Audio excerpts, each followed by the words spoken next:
আজ দেখবেন চিকেন মুগ মালাই। তাহলে আপনারা দেখুন আমি এই রান্নাটা কীভাবে করছি। আমার এই রান্নাটা যদি ভালো লাগে তাহলে অবশ্যই লাইক, শেয়ার এবং কমেন্টস করে আর সাবস্ক্রাইব করে আমার পাশে থাকবেন। চিকেন মুগ মালাই করব, সেজন্য কড়াইতে তেল দিয়ে দিলাম। কড়াইয়ের তেল গরম হয়ে গেছে। এরপরে এর মধ্যে গোটা গরম মশলা দিয়ে দিচ্ছি। গরম মশলাটা ভাজা হতে হতে রসুন কুচিয়ে রেখেছি, সেই রসুনটা দিয়ে দিলাম। রসুনটা ভাজা হচ্ছে, সেই সময়ের মধ্যে আমি পেঁয়াজের পেস্ট দিয়ে দিলাম।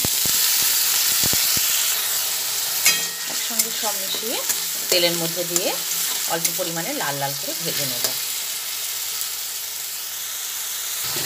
এরপরে এর মধ্যে হাফ চামচ আদা দিলাম, আদা বাটা দিলাম। আর আমি এখানে 3 চামচ মতো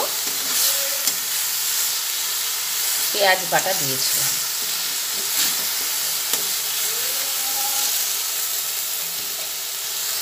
একসঙ্গে ভাজা হতে হতে এর মধ্যে আমি মুরগির মাংস এখানে 800 জল ঝরিয়ে রেখেছিলাম, সেই জল ঝরানো মুরগির মাংসটা দিয়ে দিচ্ছি।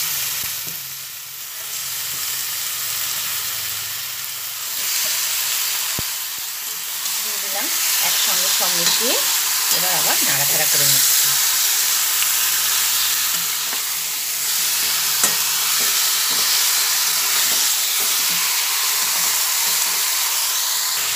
নাড়াচাড়া করতে করতে 1 চামচের মধ্যে হলুদ দিলাম।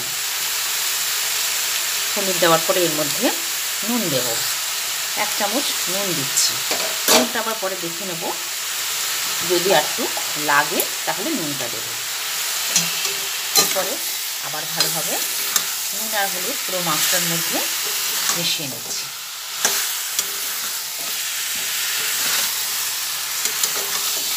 এইভাবে মেশাতে মেশাতে ভালোভাবে নাড়িয়ে দিচ্ছি। এরপরে এর মধ্যে এক এক করে আমি কাজু বাদাম আর চীনা বাদাম পেস্ট করে রেখেছি, সেটা দিয়ে দেবো। এইভাবে অন্তত 5 মিনিট মতো এটা নাড়াচাড়া করে নেব, তারপরে সেটা দেব।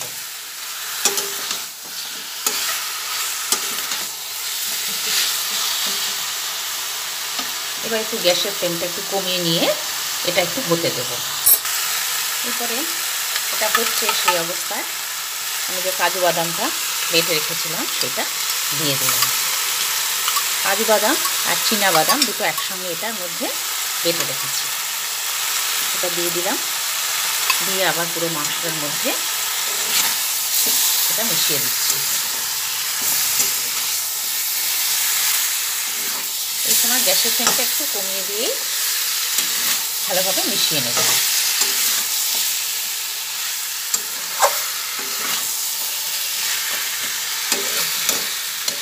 এরপরে আবার 5 মিনিট মতো এইভাবে এটা রেখে দেব।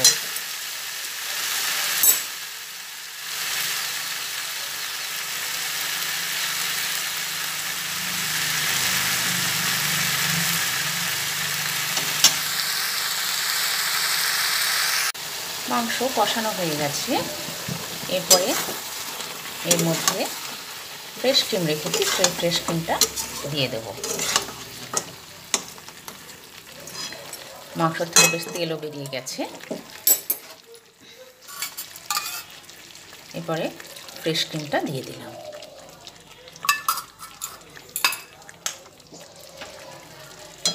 ফ্রেশ ক্রিমটা দেওয়ার পরে আবার সেটা ভালোভাবে মাংসের মধ্যে মিশিয়ে দিচ্ছি। এইভাবেই নাড়াচাড়া করতে করতে মাংস সেদ্ধ হয়ে এসছে। মাংসের মধ্যে আমি এক্সট্রা করে আর কোনো জল দিইনি। দেখুন মাংসটা সেদ্ধ হয়ে গেছে।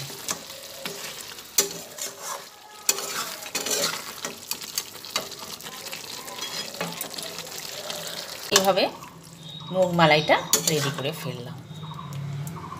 এরপরে এটা একটা বাটির মধ্যে তুলে নেব। দেখুন বন্ধুরা, এরপরে এটা একটা বাটির মধ্যে তুলে ফেলছি। আপনারা এইভাবে মুগ মালাই করে খাবেন, এটা একটা চিকেনের দুর্দান্ত পদ, খুবই ভালো লাগে খেতে। তবে এটা রুটি বা পরোটা এছাড়া ফ্রাইড রাইসের সঙ্গেও এটা খুব ভালো লাগবে খেতে।